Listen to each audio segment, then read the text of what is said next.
sao khai cha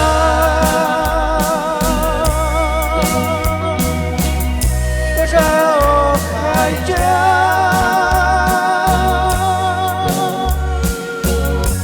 sao khai cha jest kajela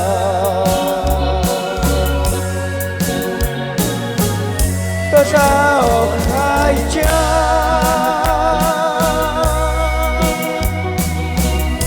sao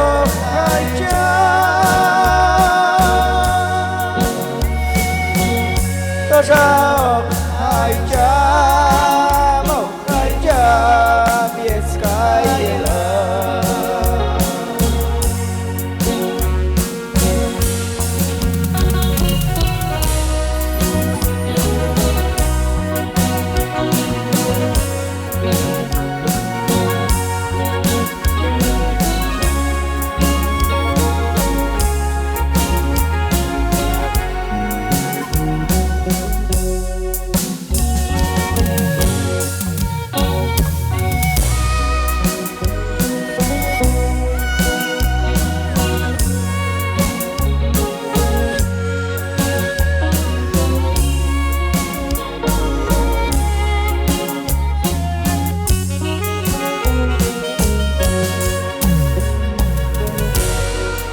Sol yailan, sol kuskulan, yowal niloka de chakho, yutol kaitu nasyonye Jesus, ilap jamia ilal yetok etskuywo.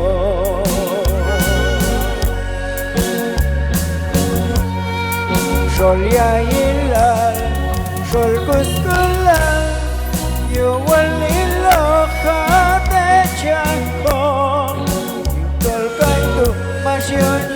Jesus, ilak jamia ilal yetok etskuywo.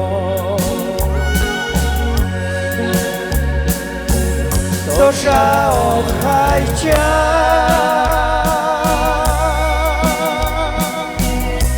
sao khai cha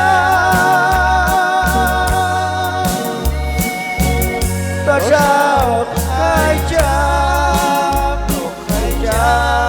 jest kajela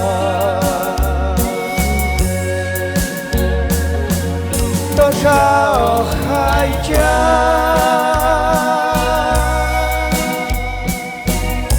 sao khai cha